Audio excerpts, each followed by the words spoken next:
10 केन्द्रीय श्रमिक मिलित संगठनर देशव्यापी भारत बंद डाकरा दिया जाइछि। दाबीगुड़िक हेला 4टी समूह कार्ड को लागू करिबा प्रति प्रतिबंध लगा, राष्ट्रीय संपत्ति और मौलिक ढांचा को बिक्री करिबा बंद कर, मासिक मजूरी 26,000 दिए सहित दिया जाऊ, ओपीएस को लागू करिबा, एनपीएस एवं यूपीएस को रद्द करिबा, विभाजनकारी मार्कस बोर्ड आईन को रद्द करिबा पई दाबी करिसंती। एही भली 18 गोटी समस्या को नहीं विभिन्न श्रमिक संगठन आज भारत बंद डाकरा देइछंती।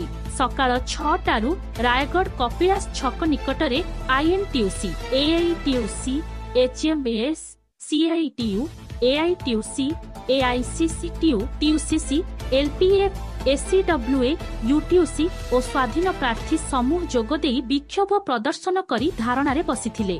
जरूरीकालीन सेवा को छाड़ीदेले समस्त प्रकार जानवाहन चलाचल बंद थिला। एपरिकी दुकान, बजार, ऑफिस, स्कूल कॉलेज बंद करिथिले आंदोलनकारी। आजिर एही भारत बंद डाकरा संपूर्ण भावरे सफल होइछि बोली कहिसंती श्रमिक नेता भवानी शंकर जेना एवं निरंजन पात्र।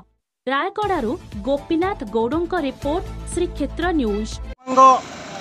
एआईसीसीटी राज्य कमिटी सभ्य आज मिलित श्रमिक मंच आह्वान क्रमे सारा देश में भारत बंद पालन अवसर में गुणुपुर रे एआईसीसीटी, पाचिका सहायक संघ, आइरला, एआईकेएम, आदिवासी संघर्ष मोर्चा पूर्ण समर्थन करी भारत बंद डाकरा देइछि। भारत बंद आमे करिछु। आमे सेथिरे मूल कथाटा होछि देशर जो मोदी सरकार 4टी श्रम बोर्ड जो आनिचंती संपूर्ण बातिल करिया पारे, देशर जो श्रमिक लोकंक पारे पेंशन लागू करिबा, मासिक 26,000 टंका जोगाई दबा एवं आदिवासी लोकंक ऊपर जो दमन होछि संपूर्ण बंद करिबा, चाषीर अधिकार पाइबा दाबी उपरे आज आमे भारत बंद करुचु। आमे